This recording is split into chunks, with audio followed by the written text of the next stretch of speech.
ਅੱਗੇ ਵਧਦੇ ਹਾਂ ਤੇ ਗੱਲ ਹੋਵੇਗੀ ਰਿਲਾਇੰਸ ਦੇ ਪੱਖ ਦੀ, ਜੋ ਬਿਆਨ ਜਾਰੀ ਕੀਤਾ ਗਿਆ ਰਿਲਾਇੰਸ ਦੇ ਵੱਲੋਂ। ਦਰਅਸਲ ਕਿਸਾਨ ਅੰਦੋਲਨ ਦੇ ਵਿਚਾਲੇ ਰਿਲਾਇੰਸ ਦਾ ਨਾਮ ਲਗਾਤਾਰ ਗੂੰਜਦਾ ਨਜ਼ਰ ਆਇਆ ਤੇ ਇਸ ਦੇ ਵਿਚਾਲੇ ਰਿਲਾਇੰਸ ਨੇ ਆਪਣਾ ਬਿਆਨ ਜਾਰੀ ਕਰਕੇ ਪੱਖ ਰੱਖਿਆ ਹੈ। ਖੇਤੀ ਕਾਨੂੰਨਾਂ ਦੇ ਨਾਲ ਰਿਲਾਇੰਸ ਦੇ ਵੱਲੋਂ ਕਿਹਾ ਗਿਆ ਕਿ ਉਹਨਾਂ ਦਾ ਕੋਈ ਲੈਣਾ ਦੇਣਾ ਨਹੀਂ, ਕਾਰਪੋਰੇਟ ਕੰਟਰੈਕਟ ਫਾਰਮਿੰਗ ਦੇ ਨਾਲ ਕੋਈ ਵਾਸਤਾ ਨਹੀਂ ਹੈ।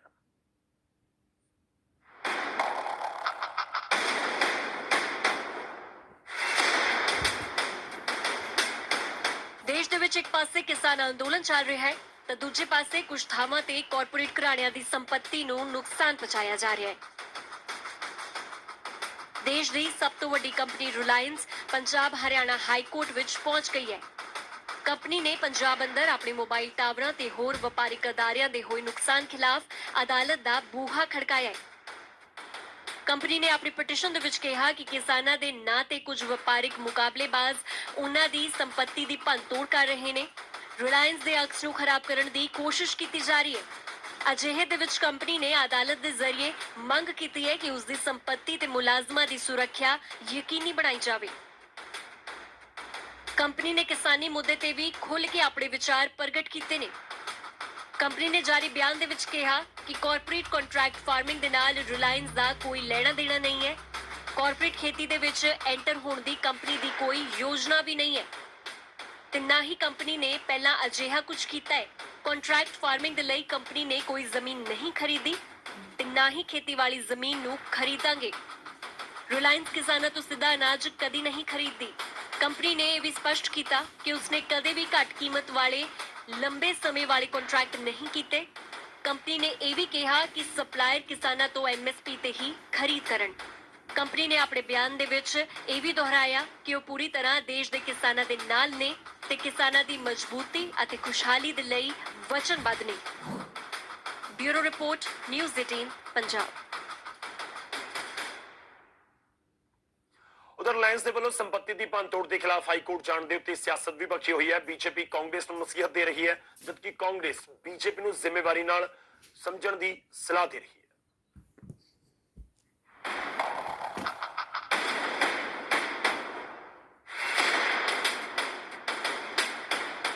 ਰਿਲਾਇੰਸ ਨੇ ਕਿਸਾਨਾਂ ਦੀ ਆੜ ਹੇਠ ਵਪਾਰਕ ਮੁਕਾਬਲੇਬਾਜ਼ਾਂ ਤੇ ਸੰਪत्ति ਦੀ ਭੰਨਤੋੜ ਕਰਨ ਦੇ ਇਲਜ਼ਾਮ ਲਾਏ।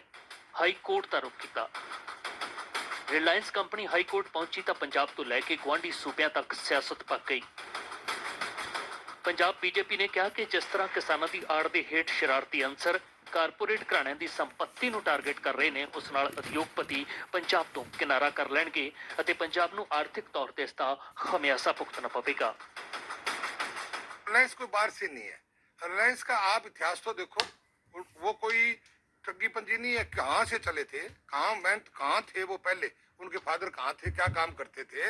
उन्होंने अपनी मेहनत करके जो आज स्ट्रक्चर खड़ा किया है तो को किसानों से किया है। मतलब जो खेती बाड़ी है, जो है कंट्रैक्ट फार्मिंग है, वो तो हमारी मर्जी है, हम जिस मर्जी को दे। ਰਿਲਾਇੰਸ ਦੇ ਵੱਲੋਂ ਹਾਈ ਕੋਰਟ ਜਾਣ ਤੇ ਪੰਜਾਬ ਕਾਂਗਰਸ ਦਾ ਬਿਆਨ ਵੀ ਸਾਹਮਣੇ ਆਇਆ ਹੈ। ਕਾਂਗਰਸ ਨੇ ਕਿਹਾ ਕਿ ਨਾ ਤਾਂ ਸੂਬਾ ਸਰਕਾਰ ਤੇ ਨਾ ਹੀ ਕਿਸਾਨ ਰਿਲਾਇੰਸ ਦੇ ਖਿਲਾਫ ਨੇ। ਸਾਰੀ ਸਮੱਸਿਆ ਕੇਂਦਰ ਸਰਕਾਰ ਦੇ ਵੱਲੋਂ ਪੈਦਾ ਕੀਤੀ ਗਈ ਹੈ। ਲੜਾਈ ਕੇਂਦਰ ਦੇ ਖਿਲਾਫ ਹੈ, ਉਦਯੋਗਪਤੀਆਂ ਦੇ ਖਿਲਾਫ ਨਹੀਂ। ਸ਼ਰਾਰਤੀ ਅਨਸਰਾਂ ਦੇ ਵੱਲੋਂ ਸੰਪत्ति ਦੀ ਕੀਤੀ ਜਾ ਰਹੀ ਭੰਨਤੋੜ ਤੇ ਹਰਿਆਣਾ ਤੇ ਹਿਮਾਚਲ ਦੀ ਸਰਕਾਰ ਵੀ ਸਖਤ ਹੈ। ਅੰਦੋਲਨ ਦੀ ਆੜ ਦੇ ਹੇਠ ਜਾਇਦਾਦਾਂ ਦਾ ਨੁਕਸਾਨ ਕਰ ਰਹੇ ਅਨਸਰਾਂ ਦੇ ਖਿਲਾਫ ਕਾਰਵਾਈ ਦੀ ਤਿਆਰੀ ਵਿੱਚ ਹੈ। जिस तरह से नरेंद्र भाई मोदी के नेतृत्व में केंद्र में जो हमारी सरकार है और नरेंद्र भाई मोदी और हमारी सरकार किसानों के हितैषी हैं और जो भी फैसले लेते हैं वो किसानों के हक में लेते हैं। ਪੰਜਾਬ 'ਚ ਰਿਲਾਇੰਸ ਦੇ ਕੁਝ ਟਾਵਰਾਂ ਦਾ ਨੁਕਸਾਨ ਕੀਤਾ ਗਿਆ ਹੈ। ਕਿਸਾਨ ਜਥੇਬੰਦੀਆਂ ਵੀ ਇਸ ਭੰਨਤੋੜ ਦੀ ਨਿਖੇਧੀ ਕਰ ਚੁੱਕੀਆਂ ਨੇ। ਹੁਣ ਰਿਲਾਇੰਸ ਨੇ ਹਾਈ ਕੋਰਟ ਵਿੱਚ ਪਟੀਸ਼ਨ ਪਾ ਕੇ ਕਿਹਾ ਕਿ ਕਿਸਾਨਾਂ ਦੀ ਆੜ ਦੇ ਹੇਠ ਕੁਝ ਵਪਾਰਕ ਮੁਕਾਬਲੇਬਾਜ਼ ਕੰਪਨੀ ਦੀ ਸੰਪत्ति ਦਾ ਨੁਕਸਾਨ ਕਰ ਰਹੇ ਨੇ। ਰਿਲਾਇੰਸ ਨੇ ਇਹ ਵੀ ਸਪਸ਼ਟ ਕੀਤਾ ਕਿ ਕੰਪਨੀ ਹਮੇਸ਼ਾ ਕਿਸਾਨਾਂ ਦੇ ਨਾਲ ਖੜੀ ਹੈ, ਪਰ ਕਿਸਾਨਾਂ ਦੇ ਨਾਂ ਹੇਠ ਸ਼ਰਾਰਤੀ ਅਨਸਰਾਂ ਦੇ ਵੱਲੋਂ ਕੀਤੀ ਜਾ ਰਹੀ ਭੰਨਤੋੜ ਦੇ ਖਿਲਾਫ ਹੈ। Bureau report, news 18। ਉਧਰ ਜੀਓ ਦੇ ਚੰਡੀਗੜ੍ਹ ਦੇ ਵਿੱਚ ਡਿਸਟ੍ਰੀਬਿਊਟਰ ਪ੍ਰਿੰਸ ਬੰਸਲ ਦੱਸ ਰਹੇ ਨੇ ਕਿ ਨਵੇਂ ਕਾਨੂੰਨਾਂ ਦੇ ਨਾਲ ਜੀਓ ਨੂੰ ਕੋਈ ਬੈਨੀਫਿਟ ਨਹੀਂ ਹੈ। ਇੱਕ ਸਾਜ਼ਿਸ਼ ਦੇ ਤਹਿਤ ਜਾਣਬੁੱਝ ਕੇ ਜੀਓ ਦਾ ਨਾਮ खेती कानूनों के नाल जोड़िया जा रहा है।